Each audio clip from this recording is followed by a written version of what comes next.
ओम शांति। 30/8/2022 के बाबा के साकार अनमोल धारणा युक्त मधुर महावाक्य हैं, जिनमें बाबा ने कहा है बाप व पढ़ाई का बच्चों को कदर रखना है। समय प्रति समय रिफ्रेश करने की युक्तियाँ निकालनी हैं। खुद को, क्लास को, सहयोगियों को रिफ्रेश कैसे करें, युक्तियाँ निकालनी हैं। बहुतों के कल्याण के निमित्त बनना है। हमको सभी के कल्याण के जितना अधिक से अधिक औरों का कल्याण करेंगे तो बाबा ने कहा आपका भी उसमें कल्याण है, तभी आप राजा बनेंगे। फिर बाबा ने कहा आपस में ज्ञान की ही चर्चा करनी है। बाबा ने क्या सुनाया, मुरली क्या थी बाबा की, वरदान आज बाबा ने क्या दिया।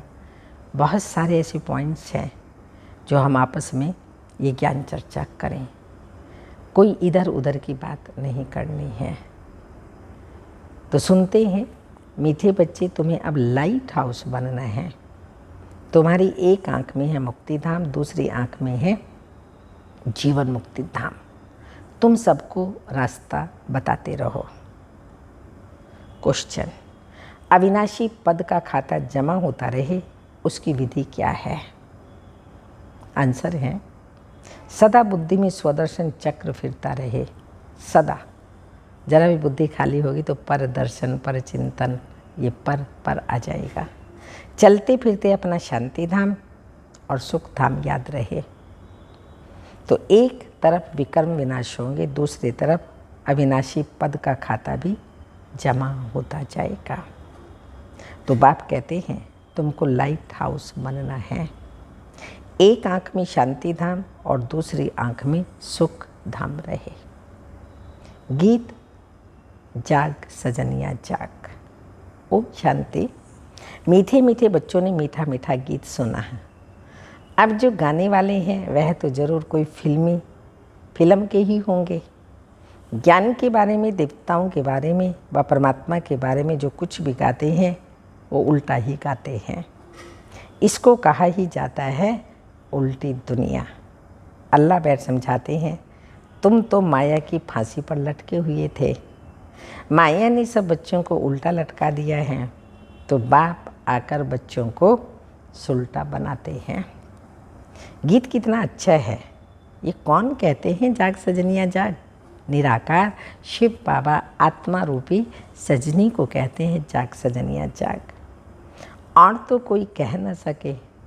सारी दुनिया की सजनियों के लिए जाग सजनिया अब नवयुग आया। दुनिया में कोई ऐसा मनुष्य नहीं होगा जो जानते हो। माया ऐसी है जो कितना भी समझाओ तो भी समझते नहीं हैं। तुम बच्चे जानते हो अब नया युग, नए देवताओं की बादशाही स्थापन हो रही है, यह भी समझते हो। कलयुग के बाद जरूर सतयुग आना है। तो इससे सिद्ध होता है कि भगवान को भक्तों के पास आना ही है। भक्त चाहते भी भगवान से मिले तो समझना चाहिए कि भगवान बरोबर आएगा। तो आधा कल्प भक्त तड़पते तो हैं, कुछ तो देंगे ना। शिव बाबा के लिए इतना तड़पते हैं तो बाबा कहते हैं उनको कुछ तो देंगे ना। भक्त जानते हैं भगवान जीवन मुक्ति देते हैं, वह पतित पावन ही सबको पावन बनाएंगे। तुम बच्चे जान गए हो सब आत्माएं पावन कब बनती हैं। सतयुग में तुम पावन रहते हो, बाकी सब आत्माएं निर्वाण धाम में रहती हैं। तुम पावन युग में आते हो। निर्वाण धाम को युग नहीं कहेंगे, वो धाम है, परम धाम, शांति धाम, निर्वाण धाम। तो बाबा ने कहा उसको युग नहीं कहेंगे, वह तो इन युगों से पार है। ऐसी ऐसी बातें तुम बच्चों की बुद्धि में हैं। बरोबर हम परम धाम में रहते हैं। युग यहाँ होते हैं सतयुग, त्रेता आदि आदि, यह नाम ही यहाँ के हैं। विनाश के लिए भी गाया हुआ है, त्रिमूर्ति भी दिखाते हैं। वो लोग त्रिमूर्ति के नीचे लिखते हैं सत्य में जयते। ये रूहानी गवर्नमेंट है ना। नॉन वायलेंस शक्ति सेना भी गाया हुआ है, परंतु सिर्फ नाम मात्र। तो तुम्हारा भी कोट ऑफ ऑनर्स होना चाहिए।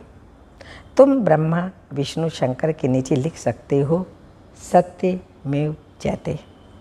तो बच्चों की बुद्धि में आना चाहिए, हम पांडव गवर्नमेंट के बच्चे हैं, प्रजा अपने को बच्चा नहीं समझती है। तो यह बुद्धि में आना चाहिए कैसे कोर्ट ऑफ कॉमर्स बनाए। यह है ही ब्लाइंड फेथ की दुनिया। जो देखते रहेंगे, सबको भगवान कहते रहेंगे, तो अंधश्रद्धा हुई ना। कण कण में भगवान कह देते हैं। वास्तव में जो भी मनुष्य मात्र हैं, सबका अलग अलग पार्ट है। आत्मा शरीर धारण कर पार्ट बजाती हैं। ऐसे थोड़ी कह देंगे कि सब भगवान ही हैं। तो क्या भगवान ही लड़ते झगड़ते रहते हैं? यह तो 100% अंधश्रद्धा है। नया मकान बनता है तो क्या कहेंगे? 100% नया है। पुराना होगा तो कहेंगे 100% पुराना है। नया भी भारत था, अब तो पुरानी दुनिया है। कितने अनेक धर्म हैं, रात दिन का फर्क है ना। जरूर सतयुग में सुख ही सुख था और देवताएं राज्य करते थे। अभी तो इस पुरानी दुनिया में दुख ही दुख है। अभी कितना दुख होता है सो तुम आगे चल देखेंगे। गाया हुआ है मिर्वा मोत मुलू का शिकार आदि आदि। उन्होंने सिर्फ लिख दिया है, समझते कुछ भी नहीं है। मनुष्यों को मारने में किसको तरस थोड़ी आता है। ऐसे ही कोई कुछ कर दे तो पुलिस केस कर दे। ये देखो कितने बम्स आदि बनाकर एक दो को मारते रहते हैं। रोज़ लिखते रहते हैं फलाने फलाने स्थान पर इतने मरे, उन्हों पर केस करें। ये किसी की बुद्धि में ही नहीं आता है। अभी तुम जानते हो यह है पुरानी पाप की दुनिया। सतयुग है नई दुनिया। सतयुग त्रेता में कोई भी किसी को दुख नहीं देते हैं। नाम ही है स्वर्ग हेवन बहिष्ट आदि आदि। हिस्ट्री में भी पढ़ते हैं, वहाँ तो अथाह धन था जो मंदिरों से भी लूट करके ले गए। तो जिन्होंने मंदिर बनाए होंगे वह कितने धनवान होंगे। सोने की द्वारिका दिखाते हैं ना, कहते हैं समुद्र के नीचे चली गई। यह तो तुम समझते हो ड्रामा का चक्र फिरता रहता है। सतयुग नीचे हो, कलयुग ऊपर आ जाता है। ये चक्र फिरता है। चक्र का ज्ञान भी तुमको है। चक्र भी बहुत लोग बनाते हैं, परंतु आयु का किसी को भी पता नहीं है। रियल चक्र तो कोई बता ना सके। तुम्हारी बुद्धि में सारा चक्र है, इसलिए कहा जाता है स्वदर्शन चक्र। फिराते रहो तो तुम्हारे विकर्म विनाश होंगे। यह है ज्ञान की बात। तुम जानते हो हम स्वदर्शन चक्र फिराते रहते हैं, इससे हमारे विकर्म विनाश होते जाएंगे और दूसरी तरफ अविनाशी पद का खाता जमा होता जाएगा। फिर भी कहते हैं हम स्वदर्शन चक्र घुमाना भूल जाते हैं। बाप कहते हैं तुमको लाइट हाउस बनना है। लाइट हाउस रास्ता दिखाते हैं ना। तुम्हारी एक आँख में शांति धाम और एक आँख में सुख धाम। दुख धाम में तो बैठे हो, तुम लाइट हाउस हो ना। तुम्हारा मंत्र ही है मन मना भाव मध्याजी भाव। शांति धाम और सुख धाम। औरों को भी रास्ता बताते हो, ये चक्र फिराते रहते हो। तो चलते फिरते यही बुद्धि में रहे, शांति धाम और सुख धाम। ऐसी अवस्था में बैठे बैठे किसी को साक्षात्कार हो सकता है। कोई सामने आते ही साक्षात्कार कर सकते हैं। हमारा काम है ही यहाँ, वहाँ तो कुछ है ही नहीं। तो तुम बच्चों को अब ये प्रैक्टिस करनी है, हम रास्ता बताने वाले लाइट हाउस हैं और अभी खड़े हैं दुख धाम में। ये तो सहज है ना। लाइट हाउस व स्वदर्शन चक्र बात तो एक ही है, परंतु इसमें डिटेल आता है। उसमें सिर्फ दो बातें हैं, सुख धाम शांति धाम, अलफ मुक्ति धाम बे, जीवन मुक्ति धाम बे। कितना सहज है। जहाँ से हम आत्माएं आती हैं वह शांति धाम है। साइंस को जानने वाले या नेचर को मानने वाले इन बातों को नहीं समझेंगे, बाकी देवताओं को मानने वाले समझेंगे। लक्ष्मी नारायण के मंदिर में जाना तो बहुत अच्छा है। देखो, ये सुखधाम सतयुग के मालिक थे ना, अभी तो है कलयुग, थे तो वह भी मनुष्य। लक्ष्मी नारायण का राज्य था ना, कब गीता सुनी है? लक्ष्मी नारायण के व राधे कृष्ण के मंदिर में जो आते हैं वो गीता भी सुनते होंगे। जिनका कृष्ण में प्यार होगा उनका गीता में भी प्यार होगा। लक्ष्मी नारायण के मंदिर में जाने वाले होंगे तो उन्हों को गीता इतनी ख्याल में नहीं आएगी। लक्ष्मी नारायण के लिए समझते हैं वह तो बैकुंठ में थे, अभी तो नरक हैं। बाप आते हैं नरक में आकर के स्वर्ग स्थापन करने। तो बाप कहते हैं मुझे याद करो और सुखधाम शांतिधाम को याद करो तो बेड़ा पार हो जाएगा। पहले तो जरूर घर जाना है ना, पहले घर जाएंगे मुक्ति में। अच्छा, कोई श्री कृष्ण को मानने वाला है? बोलो, कृष्ण तो सतयुग में था ना। नई दुनिया को याद करो, इस पुरानी दुनिया से नाता तोड़ो, पवित्र भी जरूर बनना है। वहाँ कोई अपवित्र होता ही नहीं। किसी भी प्रकार की युक्तियाँ रचनी चाहिए समझाने के लिए लोगों को ज्ञान बाबा ने का कोई भी प्रकार की युक्तियाँ रचनी चाहिए। बच्चे लिखते हैं सर्विस कम है, ठंडाई है। बाप कहते हैं ठंडाई बच्चों की है, सर्विस तो बहुत है, करने वाले चाहिए, सेवा तो बहुत है, हो सकती है। मंदिर भी कितने ढेर हैं। तो बाप कहते हैं मेरे भक्तों को ज्ञान दो, तुम भी भगत थे ना, अब श्री कृष्णपुरी का मालिक बनते हो। कृष्णपुरी बैकुंठ को याद करेंगे, बैकुंठ राम राज्य को नहीं कहेंगे। लक्ष्मी नारायण के राज्य को ही बैकुंठ कहेंगे। तुम जब समझाएंगे तो कहेंगे बात तो ठीक है, तुम्हारे इन चित्रों में बड़ा ज्ञान भरा हुआ है। जो ध्यान से इन चित्रों को देखेगा तो झट नमस्कार करेगा, तुमको नहीं करेगा। वास्तव में नमस्कार करना चाहिए तुमको, क्योंकि तुम ही ऐसा बनने वाले हो। इसलिए ब्राह्मण कुल उत्तम है। तुम मेहनत कर ऐसा देवता बनते हो। पहले है ईश्वरीय संतान। गायन भी है इस समय का। मनुष्य अक्लमंद होते तो लक्ष्मी नारायण का बर्थडे मनाते। उन्हों को पता ही नहीं है, सिर्फ लक्ष्मी से जाकर धन मांगते हैं। अरे उन्हों की जन्म पत्री को तो जानो, वह कब आए थे। उनको यह भी पता नहीं विष्णु को 4 भुजा दिखाते हैं, अर्थात लक्ष्मी नारायण का कंबाइंड रूप है। लक्ष्मी नारायण की पूजा करते हैं, परंतु उनकी जीवन कहानी को तुम जानते नहीं। वह कहाँ के मालिक हैं? सूक्ष्म वतन के मालिक तो नहीं हैं। उनको विष्णुपुरी नहीं कहा जाएगा। सूक्ष्म वतन में पुरी है ही नहीं। लक्ष्मी नारायण के राज्य को पुरी कहेंगे, फिर राम सीता की पुरी। बाकी राधे कृष्ण का कुछ भी दिखाते ही नहीं हैं। द्वापर में तो इस्लामी बोधि आदि आते हैं, तो तुम बच्चों को डिटेल में समझाना पड़े। स्वर्ग को भी याद करते हैं।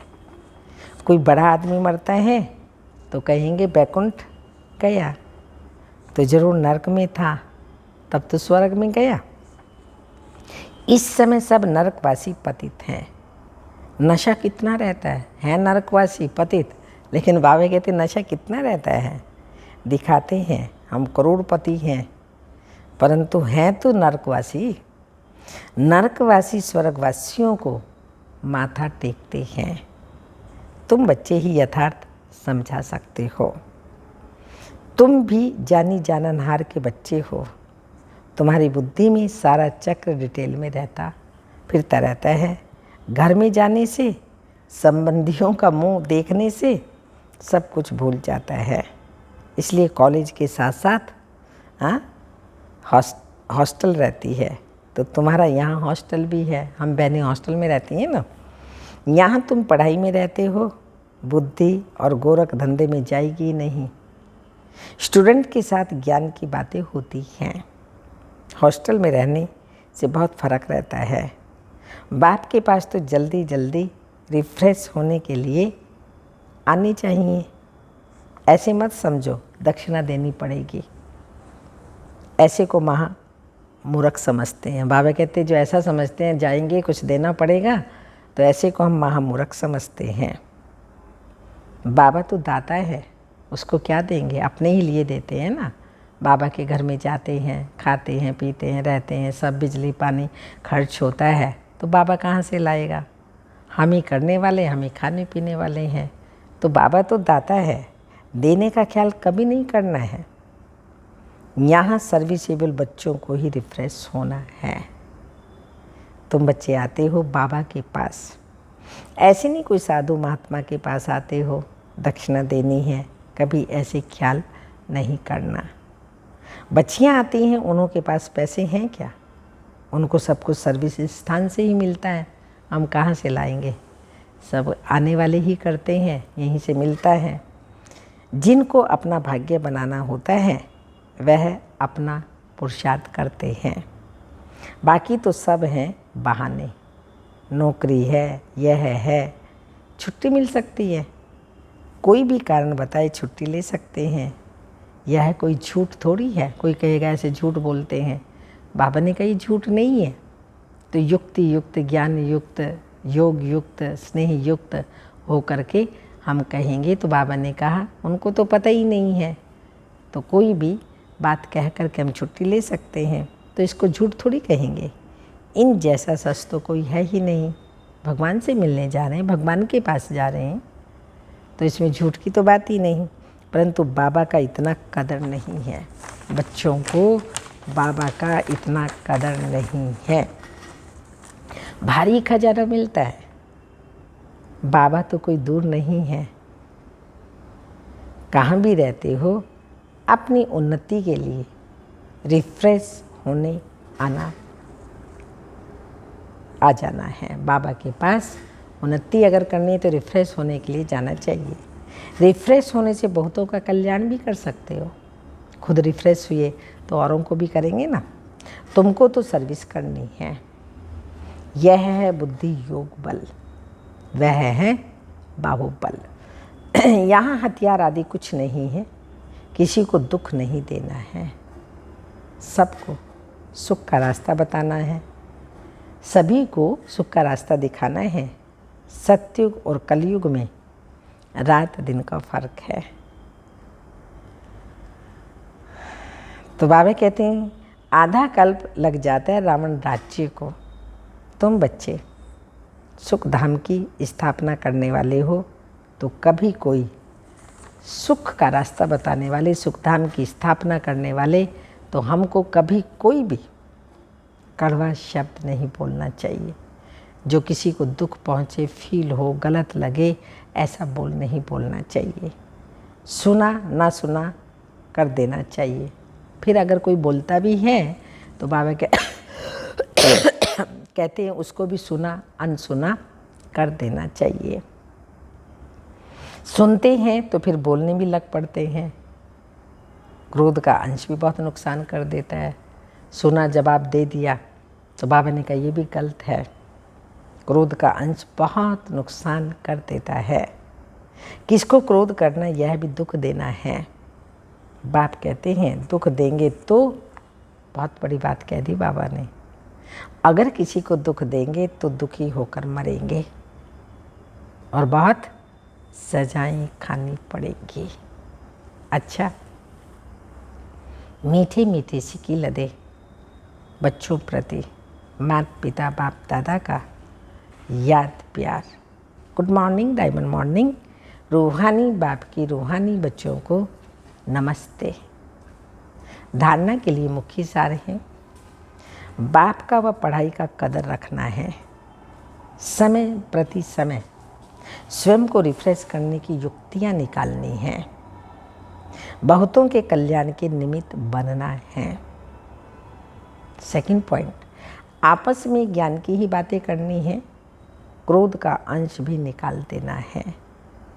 कोई कड़वा शब्द बोले तो सुना अनसुना कर देना है। सुनो ही नहीं, उसको सुना अनसुना कर दो। सुनेंगे तो बाबा ने कहा फिर जवाब देना पड़ेगा ना, तो भूत से भूत मिलेंगे तो क्या होगा, नुकसान ही होगा।